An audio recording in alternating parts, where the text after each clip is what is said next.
এই মুহূৰ্তত এটা গুৰুত্বপূৰ্ণ খবৰ। যোৰহাট পশ্চিম ৰাজচক্ৰৰ 2 লাখ মণ্ডলক নিলম্বন কৰা হৈছে।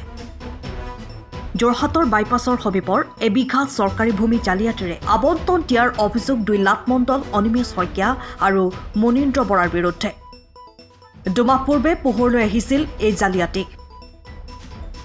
ইয়াৰ পাছতেই যোৰহাট জিলা আয়ুক্ত জয় শিৱানীয়ে তদন্ত কৰি দিয়া প্ৰতিবেদনৰ ভিত্তিত ভূমি আৰু ৰাজহ বিভাগৰ সঞ্চালকে লাট মণ্ডল দুগৰাকীক নিলম্বনৰ নিৰ্দেশ দিয়ে।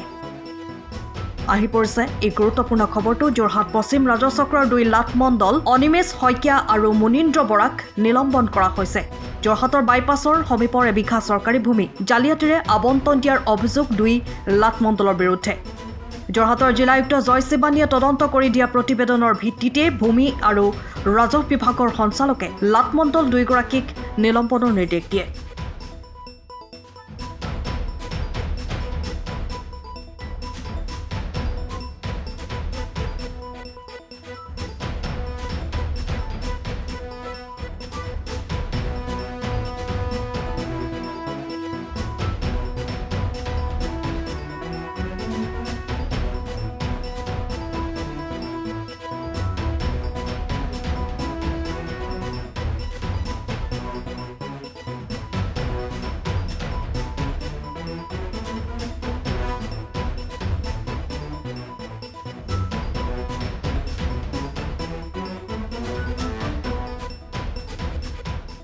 সময়ৰ খবৰ সময়ত পাবলৈ ফলো কৰক টাইম অফ আছাম।